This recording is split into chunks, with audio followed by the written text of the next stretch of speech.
In the bedroom. Yes. So final presentation for today. I know we've had a lot of presentations, but we're going to learn on how to finance all these creative ways.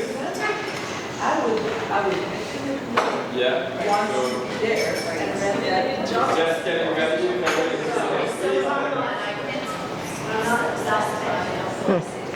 Okay. That over. Whistle or something. Maybe a clap.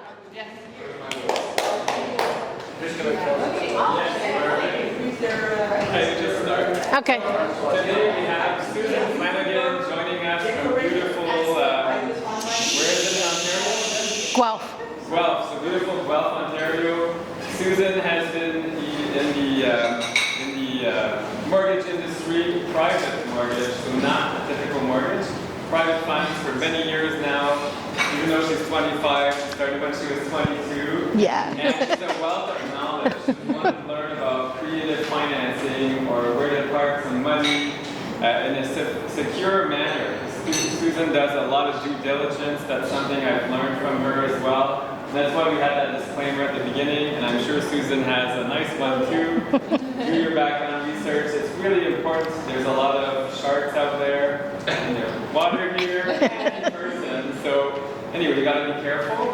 And she's a wealth of knowledge, so we're really fortunate to have her, and we'll have this recorded as well. So Good. Come on down, Susan. All right. Thank you. Hi, everyone. I've had a chance to meet a lot of you now, not everybody yet, but just to, I'm going to ask you one big question here, and I want to see what your thoughts are. If I could show you at least a dozen ways to help you finance your Costa Rica property, will that make today worth it at the end? Okay. And that's my goal, okay? We can get into a lot of things. First and foremost, I guess I should back up and tell you a bit more about me. I am first and foremost a real estate investor like you. And as I said earlier, I've been doing this a long time and doing many aspects. And then I chose to do my lifestyle investment into Costa Rica. And now I have a place here. And all of this is snowballed. Just like the idea that Francoise introduced me to Tammy and to Kevin and Jennifer, I met them my last trip, and then this whole conference coming together, and so it's helpful. And what I've been trying to do since we started talking of going, okay, I do private mortgages back in Canada on a regular basis. How can I take what I already do and help people down here when they're buying their Costa Rican properties? And that's my goal, but it's not just private money that's going to help you, okay? That's one aspect of it. You could give out those handouts. What I've done, it's just point forms of everything I'm going to talk about, and I also want this to be discussion, so if you have questions as we go along, please ask it so that we can keep it, as long as it's within what I'm talking about at that moment. So before we begin, of course, I hope you love this slide. I love it. It's like, look at all the aspects of the paradise that we're in right now. So as far as talking about creative financing, we have to think creatively here, because I don't know if you're aware, but basically to buy in Costa Rica, you're talking cash. That's what they're thinking of, cash. Now, I know the gentleman from Pacifico mentioned about the banks and stuff. I'm still researching a lot of this, but from what I understand, a lot of it for the purchase isn't that easy at all. So it's like, okay, I say to myself, then how can I do this? For the purchase, if it can't pay cash, we have to think of other options. Then we can go back and refinance. I already have while I'm here, I just got here last night. I'm going to be here 5 weeks, and one of my major goals while I'm here is to connect with the different banks in the area. There's many banks outside of the basic ones that people know of, to see who has good financing for people like ourselves who are not residents. Okay, I have one already, but so there's different options. Of course, here we are. There's for those who have not visually been able to see Coco, there it is. Like, I mean, right now, where would we be? Are we around here? Yeah, right about where my, we're down here. And all of this, I mean, so Coco has so many great places to offer.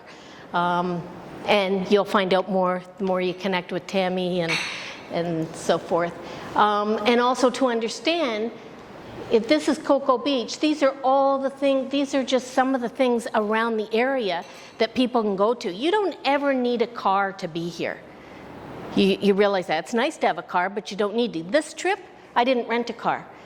Now, I might part way through because I have to leave my place on the week of Easter because I rented it out. So I'm going to do what every good homeowner does that's in a busy tourist area. I'm going inland because everybody else will be coming here at Easter, so I'm told. But yeah, to do any of these things, you can just hire somebody during the day and so forth. Just more pictures. Okay, so financing options. The number one on there is buying cash. Okay, but when we say that, it doesn't have to be cash that you have sitting in the bank. You realize you can be accessing your line of credit. You could be accessing your brother-in-law. Brother-in-law. Which one's the your brother? And yeah, is it okay? No, but a relative, and just borrow money from them on what we call a promissory note. Is anybody familiar with how to use promissory notes? Yeah. I mean, the reason I bring that up is because that's a simpler way than turning around and getting a private mortgage. A private mortgage is a mortgage, so it has to get registered against a title.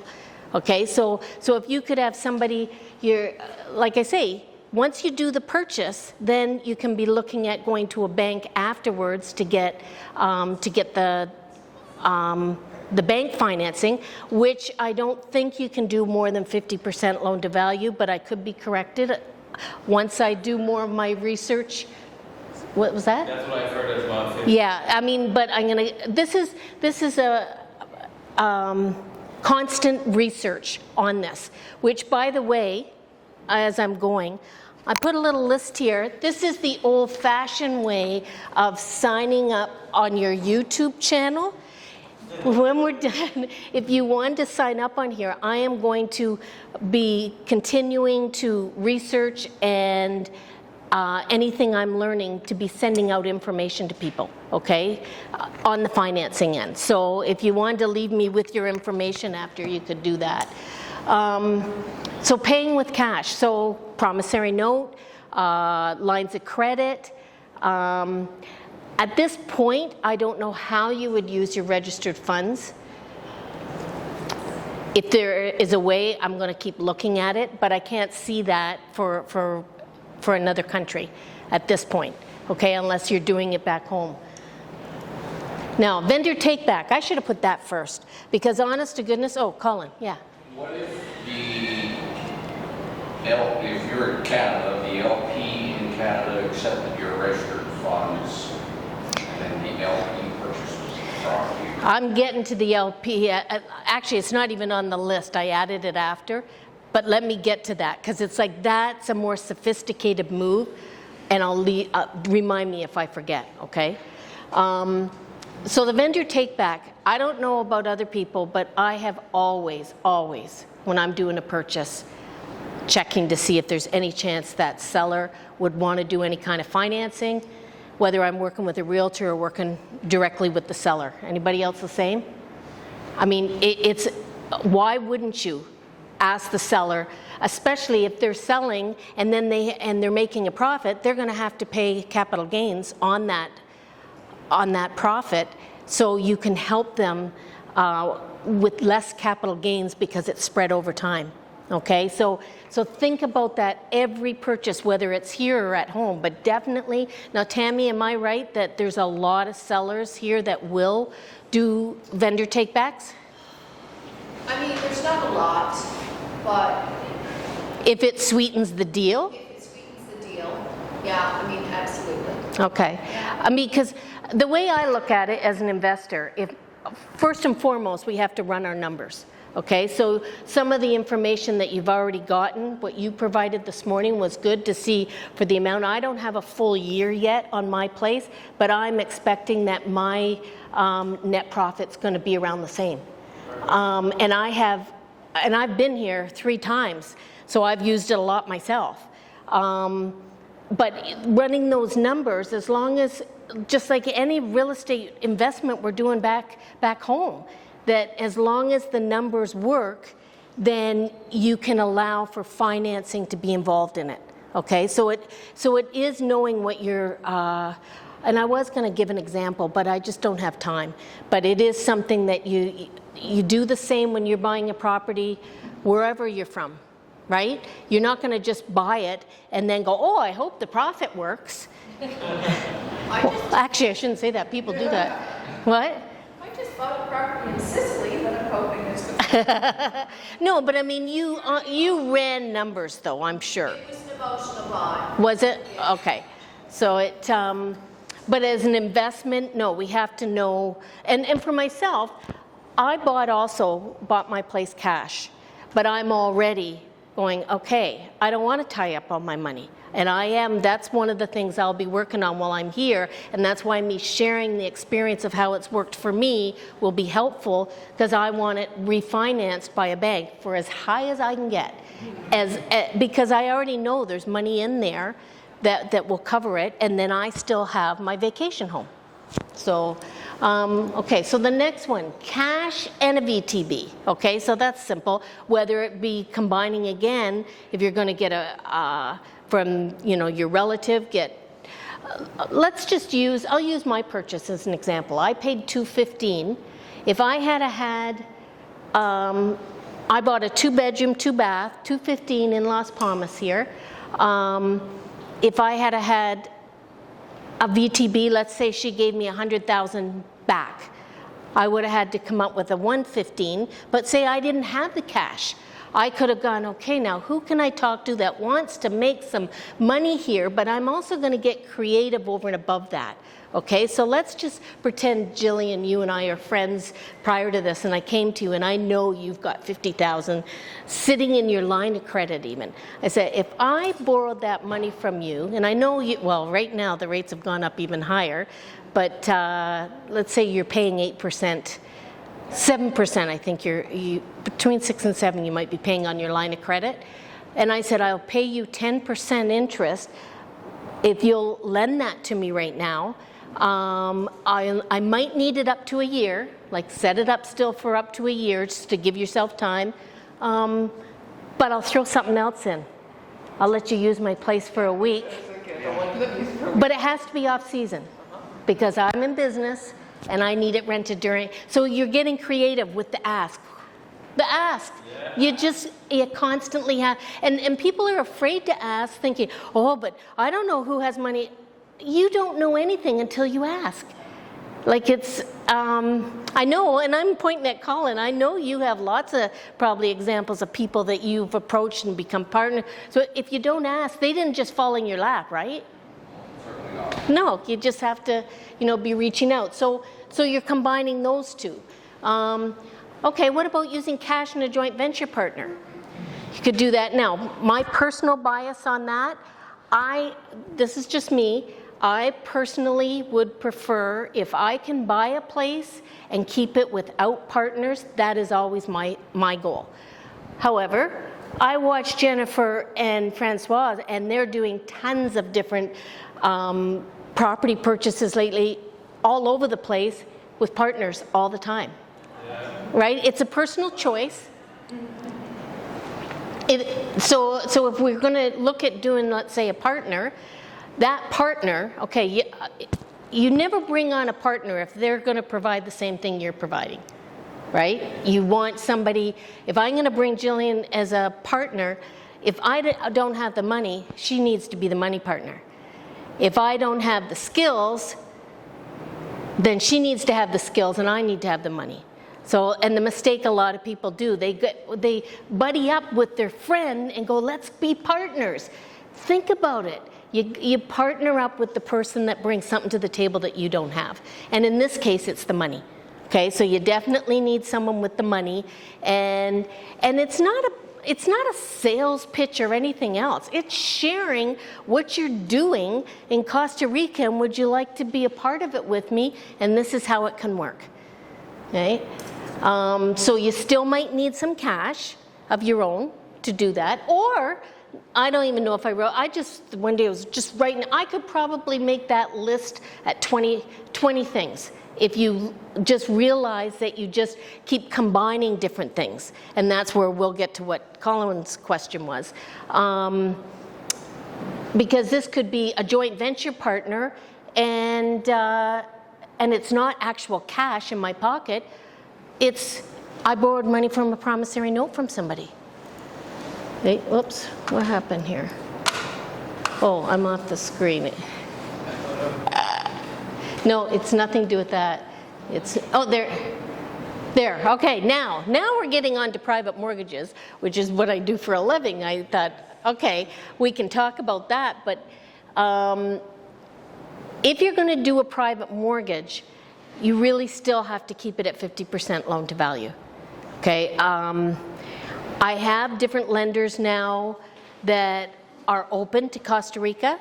I mean, most of my lenders, all my lenders are for Canada, but warming them up to the idea of Costa Rica, but I have to keep it at a low loan to value to make it appealing to them, if that be the right way to put it. And it's a safety thing that, honestly, I'd love to be able to say I'm lending to Jennifer and Francois, like 50% loan to value. I would pray that they default so I get their property at 50% loan to value. So, now the thing is, there's different ways for the private mortgage. And, oh, what did I just do? Just hit play again, it should be fine. Just hit play again. Top left corner. Current slide. From current slide. No, up. Oh, there it is. Right. No. That's okay, just go to there. Keep clicking the button to go back to where you want to be. Sorry, guys. Technology is not my thing at all. Okay, so vendor take back. Okay, so now this is where we can combine. And I used Canadian property. I should have said just any property because there are people here from the US as well. But if you want to use a private mortgage, the easiest way to do it would be to use a property back home, and we take equity out of it, and then you just use that money and you're buying your Costa Rica property cash. That's the simplest way. But it doesn't all, that's why it's looking at your entire scenario, your portfolio, your goals, what you're trying to do, and then we try to combine these different methods. So let's say what I could have done, I could have taken money out of one of my properties at home, put on a second mortgage on it, and I also could have gotten a private mortgage for down here and put the two of them together. Okay, just so I can explain, private mortgages are very available down here right now, but from what I'm told, they cost as much as 15% and even higher. Will Christian be here tomorrow? Yes. Yeah, he was this is the lawyer.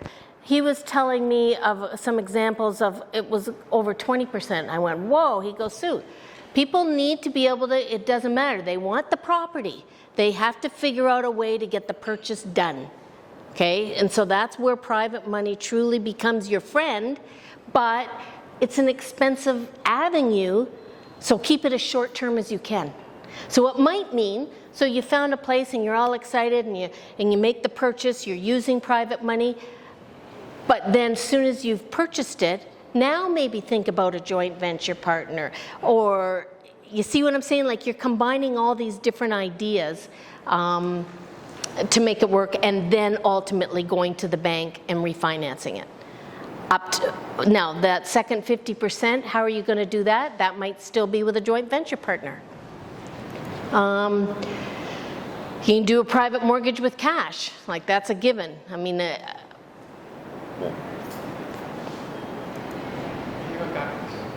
did I go backwards? No. Oh, there. How come I'm going backwards? I'm going back there. Okay. A private mortgage and a vendor take back. Now, see, some of these, as you see, as you're combining them, you're basically looking at 100% financing.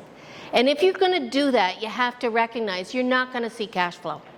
That's just, and if you do, you got a great purchase. Because the financing, that's why I know your numbers on each one. So let's say if I'm going to take a private mortgage, ones I'm working on for people are 10%, around that range. That's competitive. That's good for the lenders, and that's good for you compared to getting a private mortgage down here. Okay, so you can win that way. But by the time you figure in, so let's, for starters, can I ask how many people have ever used private money? So a lot of people in the room, okay. Bear with me because I'm going to explain for those that haven't, okay. It is a very expensive way. Number one, you're not just paying for an interest rate. That interest rate, I'm telling you, for down here is probably 10%. You're also usually paying a lender fee, which, depending, is either 1 or 2%, okay, of that purchase. You're going to pay a broker fee. The broker fee that we charge is 1% or minimum $3,200. You're also going to pay for the lawyer, for the lender, as well as your own, okay? And you're also going to, now, do they use appraisals a lot down here? No. Okay, so that's one cost that you can save on. Okay, but those are costs that no matter what, you have to be prepared for that. So it's not cheap money. And then, of course, a vendor take back. Ideally, I'd love it that if, as the owner, is going to give me a mortgage back, and it's going to be, 2 or 3 or 4 or 5%. To make it work, that may not be the issue. You may be paying as high as 10%, because depending on who that person is, are they treating this as a business and want to why are they lending you money back? It's finding their need and then filling it, but with the least amount of money as possible. Like, I don't come right out and say you're the seller. Listen, if you'll give me a mortgage, I'll give you 10%. I wouldn't dare come out and say that, because she might have done it for 5. Yeah. Okay, so these are little, I guess, techniques thinking about that you're warming up to the person to see their motivation. And of course, she wants her price. She wants the $250,000, say. And I go, that might be a tough one, but would you be interested at all in doing any type of financing? I mean, that could be helpful for you to be making money on your money, and it would help me being able to purchase at the price that you're wanting me to pay. So it's getting creative that way, right? And what I'm just explaining there, I mean, this is a conversation that can happen with any property, not just here. You do it all the time, don't you? Yeah. Yeah. A private mortgage in cash. I already said that one. Okay. Private mortgaging using equity from a Canadian property. Did I not talk about that one? I truly was going backwards. Oh, by the way, I do have to back up and tell you that I meant to put together a really nice presentation for the last few weeks. And as things happen and you keep putting things to the side, that wasn't priority. I do run a very busy brokerage and have things going on, have renovations happening on a property, all kinds of stuff that everyone here can relate to. So I kept putting it off. Finally, the night before I left, I thought, I'll do it once I check in. Well, I checked in last night, and I am in a studio that I have rented. I'm not even in my own place, because it's rented out till the 25th. I know. And so I checked it. I was so doggone tired, I went, oh, to heck with it. I don't need a slide presentation. I did some stuff and I went to bed.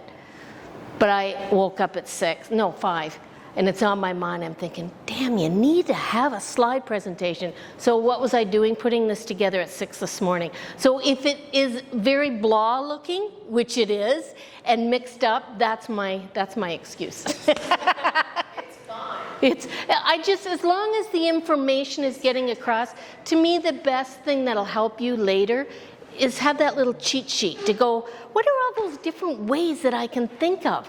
Because there's more than one way to do it, right? I mean, if we all had cash for every property, it still wouldn't be a no-brainer. It's not a smart way to buy properties. I have never bought a property cash.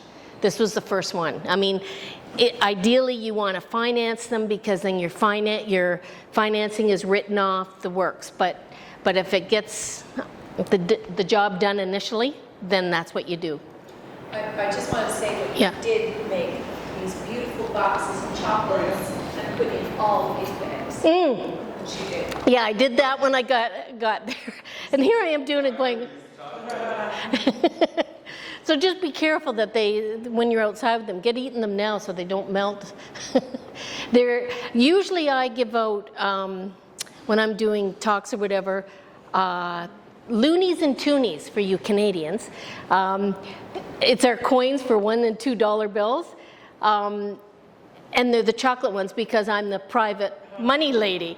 But I didn't this time. You have some Easter kisses from me. So, okay, so what's this other one? Combine a JV partner and a vendor take back. Yeah, it could be okay. So you're my seller. It's like, oh my gosh, yes. She's going to give me $100,000. Now, how am I going to get the rest of that $115,000? Okay, so then you get working through all these different ideas. And for me, this is my last choice. That's just me. I would rather see if I can do all the other ones before I bring in a partner.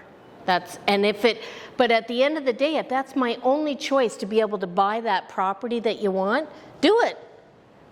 I mean, actually, I'll talk now to do with the limited partnerships, because what you could also be doing, down here, if you're going to be doing it as a rental, you're smart to do it in a corporation, right? And the lawyer will recommend that the works. So the other thing you could do is set up a limited partnership so that, Jillian, I'm using you as an example again, that if I say to you, would you like to partner up with me on a property in Costa Rica, but we're not really doing it from Costa Rica. I'm going to bring you in on a business I have in Canada that is going to lend the money to me to buy the purchase down here. Does that kind of answer what you were thinking? Well, essentially the way my LP is set up, so that any accredited investor can invest a minimum of $150,000 into the LP. Let's say there's 5 people here that want to buy a property here. You can do the joint venture partner thing. 5 people invest $150,000, the minimum investment. The LP buys property. No, but that's the LP in Canada. Yes. That LP in Canada cannot buy this property. So a Canadian corporation can't buy it? No, but what it can do is it can lend the money to the corporation here. Yeah. So the LP is just the holding. Yeah. And you know what we're talking about right now? Colin works closely with an associate of mine, Paul McGill, who's very creative with all of this stuff, and he's been helping me sort out for myself as well of how to do it. So yeah, this is something that if you wanted to go that route and not have a private mortgage, not do promissory notes, whatever, but you want to bring people in as partners with you, I would do that before I would do a JV partner. Because that JV partner, you're married to them. It's worse than a marriage. No, really, because, I mean, you're choosing them because they have the money, but it's like, what if things don't go well later on? You're stuck with them as a partner or you're buying them out. Whereas a limited partner, it's a time, the way it would all get written up, it's, you have up to the next 5 years, say, and then I have the choice to buy you out or we can sell the property, right? Like it gives you more options. Yeah, you're just buying shares. You're not actually buying property, you're buying shares. Yeah, that person's buying shares, but they know that they're buying it, that it's for a Costa Rican. Yeah. situation. What's in it for the JV partner? His question, what's in it for the JV partner? Well, that's what you have to decide. So, okay, so